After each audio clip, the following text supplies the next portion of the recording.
நெல்லையில் பிரபல பீடி நிறுவனத்தில் வருமான வரித்துறை மற்றும் ஜிஎஸ்டி அதிகாரிகள் 3 மணி நேரத்திற்கும் மேலாக சோதனை நடத்தி வருகின்றனர். இது தொடர்பான முழு விவரங்களோடு இணைகிறார் நமது செய்தியாளர் ராமசுந்தரம்.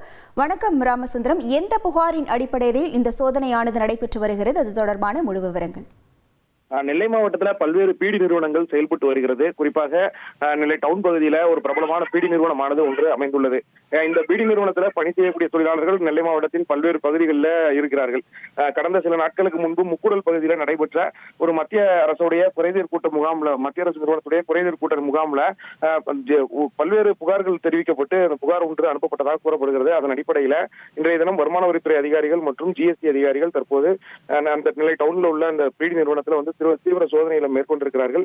மத்திய போலீஸ் பாதுகாப்போடு நடைபெறக்கூடிய இந்த சோதனையில பல்வேறு ஆவணங்கள் சரிபார்க்கப்பட்டு வருகிறது. அதாவது அந்த நிறுவனத்தில் பணி செய்யக்கூடிய இந்த பீடி சுற்றக்கூடிய தொழிலாளர்களுடைய வருங்கால வைப்பு நிதி முறையாக செலுத்தப்படுகிறதா, அதற்கான ஆவணங்கள் என்னென்னலாம் வைத்திருக்கிறார்கள் என்பது போன்ற பல்வேறு ஆவணங்களை சோதனை செய்யக்கூடிய பணியானது தீவிரமாக நடந்து வருகிறது. இந்த மத்திய அரசு அதிகாரிகளோடு மத்திய போலீசாரும் உடன் வந்திருக்கிறார்கள். இந்த விசாரணை மற்றும் ஆய்வு நடந்து கொண்டிருக்கக்கூடிய நிலையில நெல்லை மாநகர காவல்துறையினரும் தற்போது அந்த பகுதியில் பாதுகாப்பு பணியில் ஈடுபடுத்தப்பட்டிருப்பதால ஒரு பரபரப்பான சூழல் அந்த பகுதியில் நிலவி வருகிறது. உங்கள் தந்திவன் தொலைக்காட்சியில் தெனாலிராமன் தினமும் மாலை 6 மணிக்கு காண தவறாதீர்கள்.